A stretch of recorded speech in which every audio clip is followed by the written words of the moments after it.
yang paling cantik di Malaysia. Masjid ini terletak di Shah Ibn Selangor. Masjid ini sangat besar, dewan sembahyang masjid ini boleh memuat selama 20,000 orang duduk. Masjid ini dihiasi dengan sebuah kubah yang besar.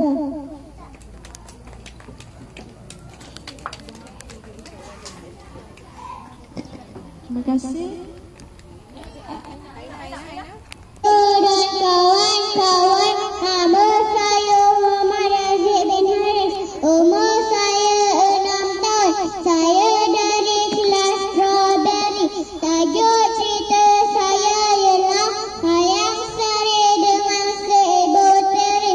Hayang Sari seorang anak yatim. Ia tinggal bersama kakak tirinya dan ibu tirinya bernama Mak Munah. Suatu hari Hayang Sari pergi ke pasar. Ia terdengar pengumuman raja. Dengar senyum ayat celotong. Raja sedang mencari jodoh untuk putera Bangida. Semua rakyat dijemput ke majlis di istana esok.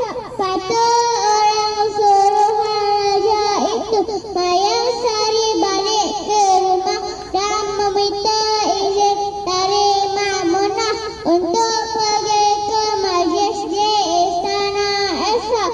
Tetapi Mak Munah tidak membenarkan dia pergi.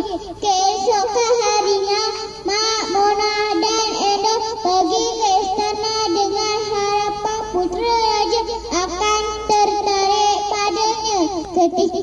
Ketika semua orang bersukaria, Hayang Sari duduk bersedih di tepi sungai. Wah, sungguh pesta tarikan ibu. Ya, tapi nampaknya putera raja tidak berkenal dengan sesiapa, kata Mak Munah. Suatu hari, putera raja sedang menunggang kuda bersama pengawalnya. Putera raja terlihat Hayang Sari sedang kesedihan di tepi sungai. Putera raja mendekati Hayang Sari. Lalu putera raja bertanya kepada Hayang Sari, "Kenapa kamu bersedih?"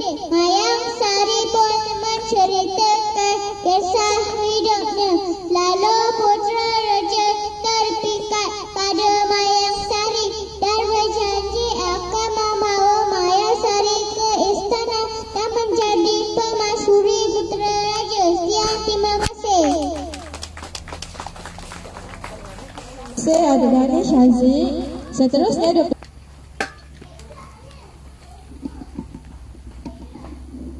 Selamat pagi cikgu dan kawan-kawan. Nama saya Nohal Fazana binti Ana. Umur saya 6 tahun. Saya dari kelas Bekaran. Tajuk cerita saya ialah Singa dan Kerbau. Pada zaman dahulu, terdapat seekor singa yang kecil dan malas. Apabila lapar, dia akan menggunakan tipu elak untuk menangkap orang lain untuk jadikan makanannya. Pada satu hari, singa ternampak kerbau sedang merangkak rumput di tepi hutan. Saya masih gunakan tipu elak untuk menangkap kerbau, kata singa. Setelah melihat kerbau berada jauh di dekatnya, singa menghampiri kerbau itu. Berasa terkejut melihat kedatangan singa. "Wahai sahabat, saya ini menjemput kamu ke rumah saya. Hari ini saya berikan satu jamuan untuk dan saya telah jemput semua rakan-rakan yang lain dan saya telah sediakan perbakaran makanan yang enak." Kerbau rasa gembira mendengar kata-kata singa. Dia teringin makan makanan yang lain selain rumput. Dia setuju melihat singa dan apabila sampai di rumah singa, kerbau berasa terkejut melihat kedatangan singa.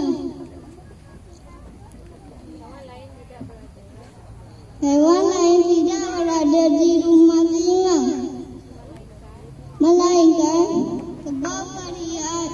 Berapa buah tanam, pisau dan kayu. Tentu ini melangkah saya. Lebih baik saya pergi dulu. Tiba-tiba singa menyentang ke arah kebab, namun kebab sempat menelak. Kamu telah menipu saya, kata kebab. Singa marah. Kebab terus melarikan diri. Singa merasa marah kerana singa tidak berjaya. Sekian, terima kasih. Okey, dipersilakan adik Muhammad Afiq daripada kelas Orange.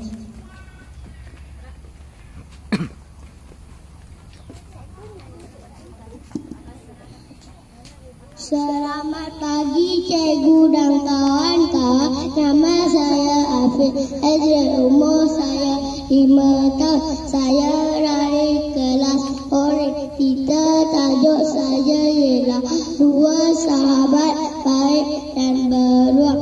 Di sebuah kampung tinggal dua orang pemotong kayu dan mereka berdua bersahabat baik. Dan mereka bernama Kuren dan Kasim. Pada satu hari, Kuren dan Kasim pergi ke hutan untuk cari kayu api. Tiba-tiba muncul seekor beruang di celah-celah pokok. Kuren ternampak beruang itu sangat takut dan panik. Dia terus lari melalui panjat pokok yang tinggi. Kasim, selamatkan diri kamu. Beruang itu tengah menunjuk ke arah kamu, menjerit Kuren. Kasim terkejut apabila melihat beruang itu menunjuk ke arahnya. Dia tak sempat melarikan diri dan terus menyerap di atas tanah dan menahan napasnya seperti orang mati. Beruang sedang menghampirinya dan menghidup badan Kasim dan menjilat-jilat pipi Kasim. Namun Kasim tidak bergerak. Orang dah mati. Aku tidak suka orang yang sudah mati, fikir dak beruang dan pergi dari situ. Selepas beruang pergi jauh, Kuren sangat gembira tengok rakannya selamat. Syukurlah kamu selamat. Saya lihat beruang itu cakap sesuatu kepada kamu. Apakah yang diperkatakan beruang itu? Beruang itu memberitahu seorang sahabat baik takkan tinggalkan sahabatnya seorangan ketika menghadapi kesusahan ataupun dalam bahaya. Kata Kasim lalu meninggalkan Kuren terpinggal-pinggal. Terima kasih. Seterusnya